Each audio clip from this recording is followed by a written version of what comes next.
السلام علیکم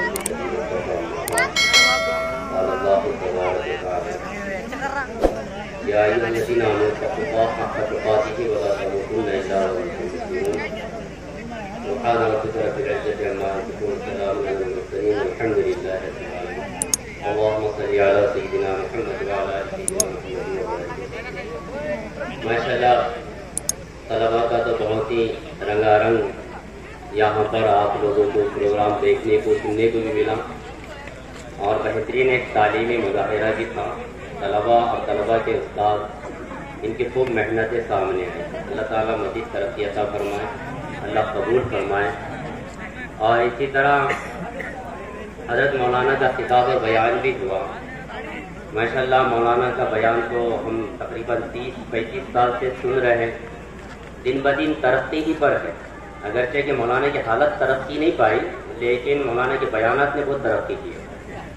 اور یہ سن کر تو بہت ہی زیادہ ایک کہنا چاہیے کہ ایک میٹھا احساس ہوا کہ حضرت مولانا اس گاؤں کے اب کیا ہے وہ آپ لوگ خود جانتے ہیں. آپ کے داماد ہیں, آپ کے جوائی ہیں. ظاہر سی بات ہے کہ گاؤں کے داماد اگر جو ہے تو شہرت کے اتنے اونچے مقام پر پہنچ جائے تو گاؤں والوں کی خوشیوں کی کیا انتہا ہوگی. یہی وجہ ہے کہ اس کا اثر دیکھنے کو یہ ملا کہ ان کے برادر نسبتی یعنی صالح صاحب نے اس خوشی میں 1000 روپے کا انعام دیا.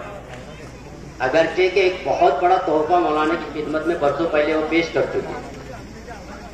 تو ماشاءاللہ یہ ظاہر سی بات ہے کہ آپ لوگوں نے ان کی بات بہت توجہ سے سنے, ہم بھی سنتے ہی بہت توجہ سے. اللہ تعالیٰ حضرت مولانا کی عمر میں برکت عطا فرمائے. یہ سمجھیے کہ ہمارے پورے ضلع کے مراٹھواڑے کے لسان التبلیغ ہے, تبلیغ کی زبان ہے اور پہلے سے سنجیدہ مزاج ہے. ماشاءاللہ کہیں پر بھی ایسی کوئی بات نہیں, سنجیدگی سے ہمیشہ بات کرتے ہیں. بس ایک دو بات ایک ہے کہ دعا تو حضرت مولانا ہی کریں گے, حضرت کے سامنے ہم دعا کیا کریں گے, بچے ہیں ہم تو بالکل ان کے سامنے.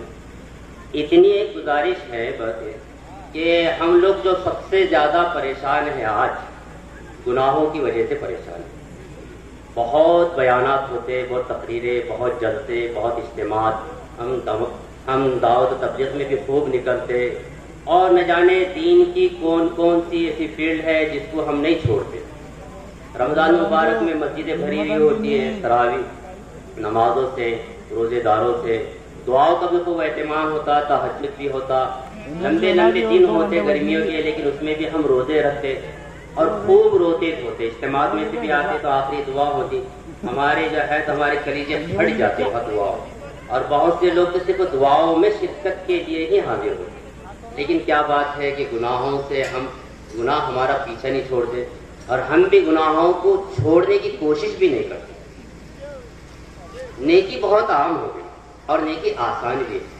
سب سے مشکل کام گناہ اور نیکی انسان زیادہ نہ کرے, اللہ تعالیٰ اتنے ناراض نہیں ہوتے. نیکی جو انسان فرض نمازیں پوری پڑھ لے, زکوٰۃ دے دے, حج کر لے, یہ جو فرائض ہے واجبات وغیرہ ان کا اہتمام کر لے اور بہت زیادہ نفل نمازیں نہ پڑھے, بہت تہجد نہ پڑھے, تسبیح تلاوت قرآن سے کچھ نہ کرے تو بھی اللہ تعالیٰ اس سے ناراض نہیں ہوتے. لیکن گناہ کی وجہ سے اللہ تعالیٰ بہت ناراض ہوتے.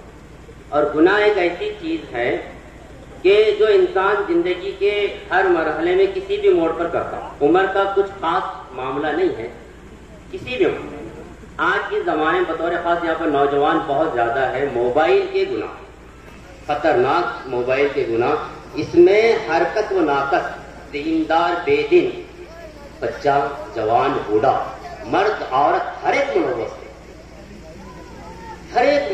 ہے. ایسے گناہ موبائل کے اللہ حفاظت فرمائے کہ جس کا کبھی ہمارے بزرگوں نے تصور بھی نہیں کیا, سوچے بھی نہیں. ہم خود موبائل کے اندر وہ گناہ کرتے, وہ چیزیں دیکھتے کہ جس کے بارے میں خود معلوم ہے کہ اگر میرا یہ دیکھتے ہوئے میری بیوی, میری بیٹی, میرا بیٹا, میرا بھائی, باپ اگر دیکھ لے تو میرے بارے میں وہ کیا سوچے گا. لیکن ہم کو شرم نہیں آتی کہ سارے جہانوں کا مالک پاتال میں بھی اگر ہم رہے, ہم سرا میں بھی رہے یا سریا پر بھی رہے, ہر جگہ دیکھتا ہوں. اس وقت جو ہے تو ہماری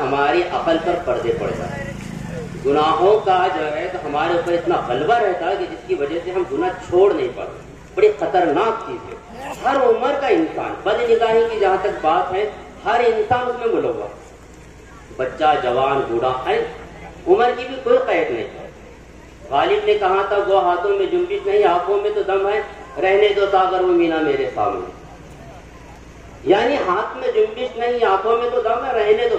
حال یہ ہے کہ ہر کس و ناکس جو ہے تو گناہوں کے دلدل میں پھنسا ہوا ہے. ہماری اسی لیے جو ہے نہ دعائیں کام آ رہی ہم کو، نہ ہمارے عبادتیں ہمارے کچھ کام آ رہی، کوئی چیز ہماری کام نہیں. مسجدیں بنی ہوئی ہیں، وہاں پر دیکھیے مطاف بنے ہوئے ہیں بیت اللہ شریف میں، صدقہ خیرات خوب ہو رہے، مدرسے خوب بن رہے، مسجدیں خوب تعمیر ہو رہی، لیکن گناہ کا گراف بڑھتے ہی چلے جا رہے. گناہ سب سے بری چیز ہے، اور یہ گناہ ایسی چیز ہے جو انسان کے بہت سارے کاموں کا ستیاناش ہے. چلتے ہوئے کاروبار کو ستیاناش ہو جاتا، گھر کے ٹکڑے ہو جاتے، زندگی کے اندر بے شمار بیماریاں انسان کے پیچھے لگ جاتی اور پیچھا پکڑ لیتے. گناہ سب سے بری چیز ہے. عبادت تو ہم کر کے بہت خوش ہوتے رہتے، لیکن ہم گناہ نہیں چھوڑتے. انہی گناہ کے ساتھ میں ہم جاتے، خدا کے سامنے کھڑے رہتے، سجدہ کرتے، خدا کے قدموں میں ہماری پیشانی ہوتی، لیکن دل کسی اور جگہ پر ہمارا اٹکا ہوا ہوتا. ایک بڑی خطرناک چیز ہے. ایک بات تو یہی ہے، یہی گزارش ہے. دوسری بات اسی پر جو ہے تو ختم کر دیتا ہوں. دوسری بات یہ جو پروگرام ہے، جلسہ ہے، اس کا تعلیمی مظاہرہ ہے، اس کا اصلاح معاشرہ. اصلاح معاشرہ ہی کے ضمن میں ایک بات ہے کہ ہمارے معاشرے سے میراث کا سسٹم ختم ہو جائے. میراث اس کو کہتے ہیں میراث. کسی کے مرنے کے بعد میں جو اس کا مال رہتا، وہ مال سب کے سب بھائی ہڑپ کر لیتے، بہنوں کو کچھ نہیں دے. حرام ہے، حرام حرام. کاروبار ہمارے نہیں چلتے، کھیتی باڑی میں مال نہیں پکتا، بھاؤ نہیں ملتے، ہمارے گھر میں کچھ بھی نہیں بچتا، ہم ہر وقت پریشان رہتے. اس کی وجہ کیا ہے؟ ہم نے حرام مال کو حلال مال کے ساتھ میں ملا دیا، وہ حرام مال ہمارے حلال مال کو بھی کھا جاتا. ہماری زندگیوں کی بے شمار تکلیفیں، پریشانیاں، میراث تقسیم صحیح تقسیم نہ کرنا. چوتھائی ویسا ہی کچھ نہیں ہے. چوتھائی کس نے لایا پتہ نہیں ہے. چوتھائی نہیں، ایک یعنی مال کے کل 3 حصے ہوں گے. کتنے حصے ہوں گے؟ 3. 2 بیٹوں میں تقسیم ہوں گے اور ایک حصہ جو ہے بیٹیوں میں تقسیم کیا جائے گا. علماء سے ملیے، آپ مفتیوں سے ملیے کہ میرے پاس ابا کا انتقال ہوگا، مال اتنا چھوڑے، ان کو کیسے ہم تقسیم کریں، کیسے ہم تقسیم کریں. یاد رکھیے، ہم نے بہنوں کا حصہ نہیں کیا. بڑی مسجد بنا دی، مدرسے کو جو ہے تو کئی روم، کئی کمرے بنا کے دے دیے، بڑی نیاز کر دیے ہم نے. بہت صدقہ خیرات کرے، نئے پیسے کا بھی آپ کو فائدہ نہیں ہوگا، الٹا گناہ ہوگا. اس لیے کہ آپ نے دوسروں کے پیسوں کو جو ہے تو خدا کے نام پہ خیرات کر دیے. مرنے والا مر جاتا، اسی کے پیسوں سے جو ہے قرآن خوانی کر کے مسجد لوگوں کو تقسیم کر کے مسجد بنا دیں، بہنوں کا حصہ دیے. اس نے بولا تھا آپ کو کہ آپ مسجد بنائیے بغیر میراث کے تقسیم کے. حرام ہے، حرام. پہلے تقسیم ہوگی میراث کی، اس کے بعد آپ مسجد میں خرچ کرو، مدرسے میں دو، کہیں بھی دو. بہنوں کے حصے نہیں دے اور جو ہے تو خیرات کر رہے ہیں، قرآن خوانیاں کر رہے ہیں، قرآن لا کر جو تقسیم کر رہے ہیں، سب حرام، سب حرام. آپ علماء سے ملیے، یہاں پر سب علماء کرام بیٹھے ہوئے، دیتے نہیں ہیں. یہ سب سے زیادہ خطرناک چیز ہے. میراث کی تقسیم جو ہے تو ہمارے معاشرے میں سے ختم ہوتے چلے جا رہے ہیں، ختم ہوتے چلے جا رہی. میراث کا معاملہ تو یہ آپ کو بتاؤں، بس یہ ایک آپ کو ایک قصہ سنا تھا. ایک بزرگ ایک شخص کے پاس بیٹھے ہوئے تھے، اس کا آخری وقت تھا اس کا، اور وہاں چراغ جل رہا تھا. جیسی ہی اس کی روح قبض ہوئی، اس کا دم ٹوٹا، انہوں نے فوراً چراغ بجھایا. کسی نے کہا حضرت یہ کیا بات، لوگ اب تو آئیں گے، اب انتقال ہوگا، سب لوگ آئیں گے، ان کا دیدار کریں گے، زیارت کریں گے وغیرہ، اور آپ نے چراغ بجھا دیا. کہنے لگے کہ چراغ میں جو تیل ہے، اب اس تیل پر وارثوں کا حق لگ گیا، اور بغیر وارثوں کے چراغ کا تیل نہیں جلا سکتے. اور وارثوں میں بعض وقت نابالغ بھی ہوتے، اور نابالغ کی اجازت کا بھی اعتبار نہیں. یہ معاملہ ہے، اور ہمارا معاشرہ اس سے بالکل دور ہو گیا. بہترین بات ہمارے حضرت تو یہ فرماتے ہیں کہ سب سے اچھا یہ ہے کہ باپ مرنے سے پہلے سب بٹوارے کر دے، بعد میں جو ہے تو یہ بیٹے آپس میں ایک دوسرے کے خون کے پیاسے ہو جائے، ایک دوسرے پر ننگی تلواریں لے کر دوڑتے، ساری زندگیاں کورٹ کچہریاں کرتے. باپ اپنے جو ہے شریعت جیسا علماء کے پاس میں جائے، بتائے، آپ کو بتائیں گے وہ کیسے تقسیم کیا جائے. علماء سے ملیے. تو یہ ایک مسئلہ ہے معاشرے میں. آپ جو ہے تو لاکھ نیکی کے کام کر لیں، ان پیسوں سے حج کر لیں، لیکن ظاہر سی بات ہے کہ آپ نے اگر جو ہے تو میراث تقسیم نہیں کی ہوگی تو حج کہاں سے قبول ہوگا؟ حرام کے پیسوں سے حج ہوتا، حرام کے پیسوں سے صدقہ ہوتا، حرام کے پیسوں سے مسجد بنتی، سب ناجائز، سب گناہ ہے۔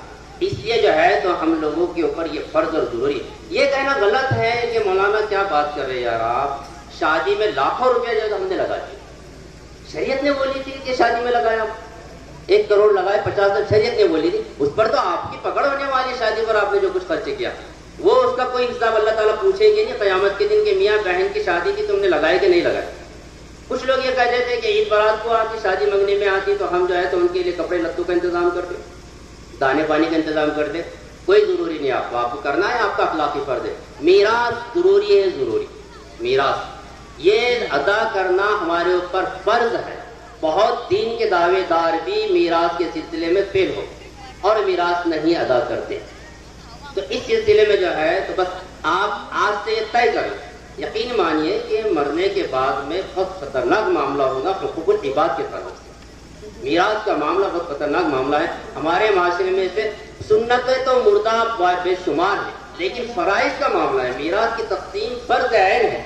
اگر یہ خود مردہ ہو گیا، اچھے تو چاہتے ہوئے بہت دکھتا نا، 20-25 ایکڑ زمین ہے، فرض کریے تانڈا ہے ماشاءاللہ، چاروں طرف سے پانی ہے، یہ وہ ٹھنڈا ونڈا، ابا حضور نے جائے تو 20 ایکڑ زمین چھوڑے، 5 بھائی ہے یا 4 بھائی ہیں، 4 بھائیوں نے آپس میں تقسیم کر لیا، ظاہر سی بات ہے 2-3 بہنیں ہیں، کتنا ان کو دیں گے اور کتنا رکھیں گے اور کچھ بھی نہیں بچتا، ایسا نہیں۔ اللہ پر بھروسہ رکھیے، اللہ پر یقین رکھیے۔ ہم اگر جو ہے تو واقعی میں اللہ کے ڈر اور خوف سے اس کی تقسیم کریں گے، ہم کو کچھ نہیں، چند گز زمین بھی بچ جائیں گی، اللہ تبارک تعالیٰ اس میں وہ برکتیں عطا فرمائیں گے کہ ہماری کئی نسلوں تک انشاءاللہ کام کہیں نہیں رکے گا۔ ورنہ آپ کتنے بھی رکھ لیجئے، کتنے بھی دبا لیجئے، حال یہ ہے کہ بیماریاں اور پریشانیاں اور مصیبتیں آپ کا پیچھا کریں اور ہم کو پتہ بھی نہیں چلتا کہ کس وجہ سے یہ معاملہ ہوا۔ اللہ تعالیٰ ہم سب کی حفاظت فرمائے اور ہمارے اللہ تبارک تعالیٰ میراث کے معاملے کو اور میراث کو ہمارے معاشرے میں پھر سے دوبارہ زندہ فرمائے۔ وآخر دعوانا الحمدللہ رب العالمین۔ حضرت مولانا سے گزارش کریں گے، حضرت خطبہ۔